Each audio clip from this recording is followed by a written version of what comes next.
इस वीडियो में हम समझेंगे moving charges and magnetism complete chapter. इस चैप्टर में हम मल्टीपल कॉन्सेप्ट समझेंगे। हर एक टॉपिक के लिए डिस्क्रिप्शन में टाइमलाइन मेंशन कर दिया गया है। मैग्नेटिक फील्ड और magnetic field lines. Magnetic field, मान लीजिए कि एक बार मैग्नेट है। इस बार मैग्नेट के अराउंड हम मैग्नेटिक सब्सटेंस प्लेस करेंगे। मैग्नेटिक सब्सटेंस जैसे आयरन, निकल या कोबाल्ट। इस केस में हम आयरन पीस कंसिडर करेंगे। जब हम आयरन पीस को बार मैग्नेट के अराउंड प्लेस करते हैं, तब हम देखते हैं कि आयरन पीस बार मैग्नेट के टुवर्ड्स अट्रैक्ट होता है या एक पर्टिकुलर डायरेक्शन में अलाइन होता है। ऐसा इसलिए होता है क्योंकि बार मैग्नेट का मैग्नेटिक फोर्स आयरन पीस पे एक्ट करता है और उससे अपनी तरफ अट्रैक्ट करता है। लेकिन ये मैग्नेटिक फोर्स एक सर्टेन रीजन में ही एक्ट करता है। अगर हम इस आयरन पीस को बार मैग्नेट से लॉन्ग डिस्टेंस पे प्लेस करें, तो हम देखेंगे कि आयरन पीस पे कोई इफेक्ट नहीं होता। ये सर्टेन एरिया या फील्ड जिसमें कोई मैग्नेटिक सब्सटेंस मैग्नेटिक फोर्स को एक्सपीरियंस करता है, उसे हम मैग्नेटिक फील्ड कहते हैं। मैग्नेटिक फील्ड को हम कुछ इस तरह से डिफाइन कर सकते हैं। Magnetic field is defined as the region around a magnet in which the force of attraction or repulsion produced by the magnet can be detected is magnetic field. Magnetic field bar magnet के अलावा electromagnet या current carrying wire से भी produce किया जा सकता है। आइए अब समझते हैं मैग्नेटिक फील्ड लाइंस के बारे में। जैसा कि हम जानते हैं, जब हम आयरन पीस को बार मैग्नेट के अराउंड प्लेस करते हैं, तब ये आयरन पीस मैग्नेटिक फील्ड के इफेक्ट में एक पर्टिकुलर डायरेक्शन में अलाइन हो जाता है। अब मान लीजिए कि अब हम बार मैग्नेट के अराउंड आयरन के बहुत सारे पीस प्लेस करते हैं। हम देखेंगे कि ये सभी आयरन पीस मैग्नेटिक फील्ड से अट्रैक्ट होते हैं और एक पैटर्न की फॉर्म में अरेंज होते हैं। ये पैटर्न मैग्नेटिक फील्ड का पैटर्न है। Magnetic field lines continuous loop बनाती है और नॉर्थ पोल से साउथ पोल के तरफ मूव करती है। मैग्नेटिक फील्ड लाइंस की स्ट्रेंथ मैग्नेट के साइज पे डिपेंड करती है। जितना लार्ज साइज होगा, उतना ही मैग्नेटिक फील्ड लाइन की स्ट्रेंथ होगी। ओरस्टेड्स एक्सपेरिमेंट। 1820 में डेनिश फिजिसिस्ट हंस क्रिश्चियन ओरस्टेड ने इलेक्ट्रिसिटी और मैग्नेटिज्म के बीच के रिलेशनशिप को डिस्कवर किया। उन्होंने अपने एक्सपेरिमेंट में ये पाया कि जब भी कंपास को किसी करंट कैरिंग वायर के पास रखा जाए, तो उस वायर से पास होने वाले इलेक्ट्रॉन्स मैग्नेटिक फील्ड क्रिएट करते हैं। इस एक्सपेरिमेंट को उन्होंने ओरस्टेड एक्सपेरिमेंट नाम दिया। आइए इस एक्सपेरिमेंट को हम एनिमेशन की मदद से समझते हैं। एनिमेशन में हम देखते हैं कि एक मैग्नेटिक नीडल को इलेक्ट्रिक सर्किट के पास प्लेस किया गया है। ये मैग्नेटिक नीडल फ्रीली रोटेट कर सकती है। जैसा कि हम देख सकते हैं, इस मैग्नेटिक नीडल के दो एंड हैं, जिसमें से एक नॉर्थ पोल को और एक साउथ पोल को डायरेक्ट करता है। सर्किट को जब ऑन किया जाता है, तो करंट एक पर्टिकुलर डायरेक्शन में फ्लो करता है। सर्किट में करंट फ्लो करते ही मैग्नेटिक नीडल में डिफ्लेक्शन होती है और नीडल एक पर्टिकुलर डायरेक्शन में अलाइन होती है। अब जैसे ही हम करंट की डायरेक्शन चेंज करते हैं, वैसे ही मैग्नेटिक नीडल में डिफ्लेक्शन की डायरेक्शन भी चेंज होती है। साथ ही इस एक्सपेरिमेंट में ये भी पाया गया कि अगर करंट की वैल्यू को कम या ज्यादा किया जाए, तो मैग्नेटिक नीडल में डिफ्लेक्शन भी कम और ज्यादा होने लगती है। इस एक्सपेरिमेंट से ये पता चलता है कि इलेक्ट्रिक करंट से मैग्नेटिक फील्ड क्रिएट होती है, जिसके कारण मैग्नेटिक नीडल में डिफ्लेक्शन होता है। इस एक्सपेरिमेंट के ऑब्जर्वेशन कुछ इस तरह से होंगे। The magnetic field lines encircle the current carrying wire. The magnetic field lines lie in a plane perpendicular to the wire. If the direction of the current is reversed, the direction of the magnetic field reverses.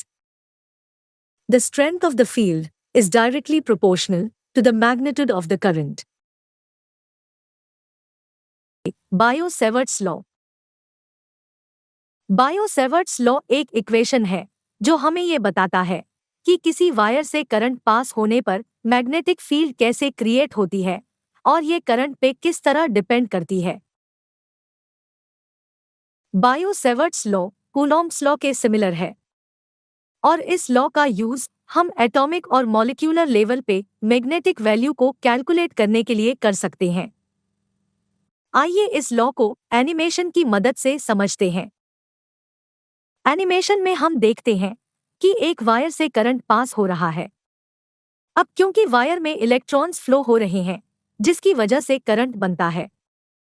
साथ ही इन electrons के motion के कारण wire के around magnetic field भी create होता है और ये मैग्नेटिक फील्ड हर एक पॉइंट पे डिफरेंट होता है। इसी मैग्नेटिक फील्ड को कैलकुलेट करने के लिए बायो-सेवर्ट्स लॉ अप्लाई किया जाता है। अब मान लेते हैं कि वायर पे एक स्मॉल सेगमेंट ए बी है जिसे हम डीएल से डिनोट करेंगे। डीएल के सेंटर पॉइंट से आर डिस्टेंस पे एक पॉइंट पी है। साथ ही ये भी मान के चलते हैं कि लाइन ओपी और वायर के बीच का एंगल थीटा है। अब अगर हम पॉइंट पी पे मैग्नेटिक फील्ड कैलकुलेट करना चाहे तो हम बायो-सेवर्ट्स लॉ को अप्लाई कर सकते हैं। बायो-सेवर्ट्स लॉ के अकॉर्डिंग पॉइंट पी पे लगने वाला मैग्नेटिक फील्ड वायर में फ्लो होने वाले करंट के डायरेक्टली प्रोपोर्शनल होगा। Magnetic field small segment element DL के डायरेक्टली प्रोपोर्शनल होगा। मैग्नेटिक फील्ड साइन एंगल के डायरेक्टली प्रोपोर्शनल होगा और मैग्नेटिक फील्ड पॉइंट पी तक के डिस्टेंस आर के इन्वर्सली प्रोपोर्शनल होगा। इन सभी वैल्यू को कंबाइन करने पर हमें एक इक्वेशन मिलती है। इस इक्वेशन में डायरेक्टली प्रोपोर्शनल को सिंप्लीफाई करने पर हमें एक constant value mu naught upon 4 पाई मिलता है, जिसमें म्यू नॉट की वैल्यू 4 पाई इंटू 10⁻⁻7 है। पी पॉइंट पे जो मैग्नेटिक फील्ड फाइंड किया गया है वो स्मॉल एलिमेंट डीएल की वजह से है। इसी कारण मैग्नेटिक फील्ड की वैल्यू भी बहुत स्मॉल है और इसे हम डीबी से डिनोट करते हैं। साथ ही मैग्नेटिक फील्ड एक वेक्टर क्वांटिटी है तो हम इसे कुछ इस तरह से भी रिप्रेजेंट कर सकते हैं। Amperes circuital law. मान लीजिए कि एक करंट कैरिंग वायर है जिसमें आई करंट फ्लो हो रहा है। अब जैसा कि हम जानते हैं कि जब भी किसी वायर से करंट पास होता है तब उस वायर के अराउंड मैग्नेटिक फील्ड क्रिएट होता है। इस मैग्नेटिक फील्ड को हम कैपिटल बी से डिनोट करेंगे। अब हम इस वायर के अराउंड एक क्लोज लूप कंसीडर करेंगे। साथ ही हम ये मान के चलेंगे कि इस क्लोज लूप के हर एक पॉइंट पे मैग्नेटिक फील्ड टेंजेंशियली एक्ट कर रहा है। अब मान लीजिए कि हमें इस लूप के किसी सेगमेंट डीएल पे टोटल मैग्नेटिक फील्ड फाइंड करना है तो हम सिंपली मैग्नेटिक फील्ड बी को डीएल से मल्टीप्लाई करेंगे। अब क्योंकि इस लूप को नंबर ऑफ सेगमेंट्स में डिवाइड किया जा सकता है और इन सभी सेगमेंट्स पे मैग्नेटिक फील्ड कैलकुलेट करना बहुत मुश्किल हो जाता है। इसी प्रॉब्लम को सॉल्व करने के लिए एम्पियर सर्किटल लॉ दिया गया। एम्पियर सर्किटल लॉ ये कहता है कि इन सभी सेगमेंट्स और मैग्नेटिक फील्ड के प्रोडक्ट का sum mu naught times total current के इक्वल होगा। अब क्योंकि लूप के हर एक पॉइंट पे मैग्नेटिक फील्ड सेम है तो हम सभी सेगमेंट का सम करने के लिए इंटीग्रेशन का यूज कर सकते हैं। साथ ही ये लॉ सिर्फ क्लोज लूप के लिए एप्लीकेबल है तो इसीलिए हम इंटीग्रेशन सिंबल के साथ एक क्लोज लूप का साइन भी यूज करते हैं। एम्पियर सर्किटल लॉ को हम कुछ इस तरह डिफाइन कर सकते हैं। The line integral of the magnetic field B around any closed curve is equal to mu naught times the net current I through the area enclosed by the curve. Solenoid solenoid एक तरह का electromagnet है जिसका use controlled magnetic field create करने के लिए किया जाता है। साथ ही सोलेनोइड में मैग्नेटिक फील्ड की स्ट्रेंथ को करंट के थ्रू कंट्रोल किया जा सकता है। आइए इसे एनिमेशन की मदद से समझते हैं। जैसा कि हम जानते हैं कि जब भी किसी वायर में करंट फ्लो होता है तो उस वायर के अराउंड मैग्नेटिक फील्ड क्रिएट होता है। अगर इस वायर को सर्किल की फॉर्म में कन्वर्ट करें तो इससे क्रिएट होने वाले मैग्नेटिक फील्ड लाइंस का पैटर्न कुछ इस तरह का होगा। हम देख सकते हैं कि ये magnetic field lines bar magnet से रिसेंबल करती हैं, यानी काफी मिलती जुलती हैं। लेकिन साथ में हम ये भी ऑब्जर्व करते हैं कि सर्कुलर रिंग से क्रिएट होने वाली magnetic field lines concentric circle की फॉर्म में है, जबकि बार मैग्नेट की मैग्नेटिक फील्ड लाइंस इलिप्टिकल है और इसके सेंटर से पास होने वाली मैग्नेटिक फील्ड लाइंस स्ट्रेट है। अब मान के चलते हैं कि हमें इस सर्कुलर रिंग का यूज करके बार मैग्नेट के similar magnetic field lines create करनी है। ऐसा करने के लिए हम इस सर्कुलर रिंग के साथ एक और रिंग कंबाइन करते हैं और इस रिंग से क्रिएट होने वाली मैग्नेटिक फील्ड लाइंस पहले रिंग के सिमिलर है।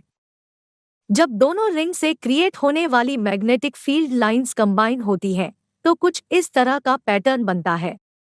इस पैटर्न को बार मैग्नेट से कंपेयर करें तो हम पाते हैं कि अभी भी मैग्नेटिक फील्ड लाइंस डिफरेंट है। तो अब इस रिंग के साथ कुछ और रिंग कंबाइन करते हैं। ऐसा करने पर सभी रिंग के मैग्नेटिक फील्ड लाइंस आपस में कंबाइन होते हैं और कुछ इस तरह का पैटर्न बनाते हैं। और अब ये पैटर्न बार मैग्नेट के सिमिलर है। अब हम चाहे तो इन सभी सर्कुलर रिंग्स को वायर की मदद से बना सकते हैं और ऐसा करने पर हमें हेलिक्स फॉर्म मिलता है। इस हेलिकल वायर को हम दोनों एंड से करंट सप्लाई कर सकते हैं और करंट फ्लो होने पर हमें बार मैग्नेट के सिमिलर मैग्नेटिक फील्ड लाइंस का पैटर्न मिलता है। अब क्योंकि मैग्नेटिक फील्ड वायर में फ्लो होने वाले करंट पे डिपेंड करता है तो हम इस करंट को कम या ज्यादा करके मैग्नेटिक फील्ड को कंट्रोल कर सकते हैं। इसी कंस्ट्रक्शन को हम सोलेनोइड कहते हैं। इस सोलेनोइड के मैग्नेटिक फील्ड को स्ट्रॉन्ग करने के लिए हेलिकल वायर के बिटवीन एक सॉफ्ट आयरन प्रोड्यूस किया जाता है। अब इस सोलेनोइड को हम इलेक्ट्रोमैग्नेट की फॉर्म में यूज कर सकते हैं। Force on charge in electric field. Animation में हम देखते हैं कि एक यूनिफॉर्म इलेक्ट्रिक फील्ड है और ये इलेक्ट्रिक फील्ड एक पर्टिकुलर रीजन में एक्ट कर रहा है। इस इलेक्ट्रिक फील्ड की स्ट्रेंथ को कैपिटल ई से डिनोट करेंगे। इस इलेक्ट्रिक फील्ड की डायरेक्शन अपवर्ड है, यानी पॉजिटिव टू नेगेटिव है। अब मान लेते हैं कि इस इलेक्ट्रिक फील्ड में एक पॉजिटिव चार्ज पार्टिकल को वेलोसिटी v के साथ प्रोजेक्ट किया जा रहा है। साथ ही इस चार्ज का मास m है और पार्टिकल का एक्सेलरेशन a है। अब मान लेते हैं कि पार्टिकल को जिस फोर्स के साथ प्रोजेक्ट किया है वो ma के इक्वल है। साथ ही पार्टिकल इलेक्ट्रिक फील्ड में मोशन कर रहा है जिसकी वजह से इस पे इलेक्ट्रिक फोर्स लगता है जो कि q e के इक्वल है। जब ये पार्टिकल फॉरवर्ड मूव करता है तब इस पे लगने वाला इलेक्ट्रिक फोर्स इसे अपवर्ड अट्रैक्ट करता है। ऐसा इसलिए क्योंकि पार्टिकल पे पॉजिटिव चार्ज है और पॉजिटिव पार्टिकल नेगेटिव फील्ड की तरफ अट्रैक्ट होता है।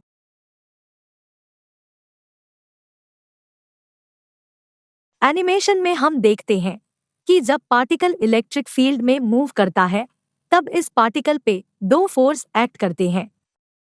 एक फोर्स जो इसे फॉरवर्ड मोशन देता है और दूसरा फोर्स जो अपवर्ड अट्रैक्ट करता है। इन दोनों फोर्स के कंबाइन होने पर पार्टिकल एक कर्व पाथ पे मूव करता है। अब अगर हम इस पाथ को केयरफुली ऑब्जर्व करें तो हम पाते हैं कि पार्टिकल एक पैराबोलिक पाथ फॉलो कर रहा है। इस कर्व पाथ को फॉलो करते हुए चार्ज पार्टिकल सी पॉइंट को मीट करता है। इससे हमें ये पता चलता है कि जब भी कोई चार्ज पार्टिकल इलेक्ट्रिक फील्ड में मूव करता है तब वो पैराबोलिक पाथ फॉलो करता है। Thanks for watching. If you like this video, please like and subscribe our channel.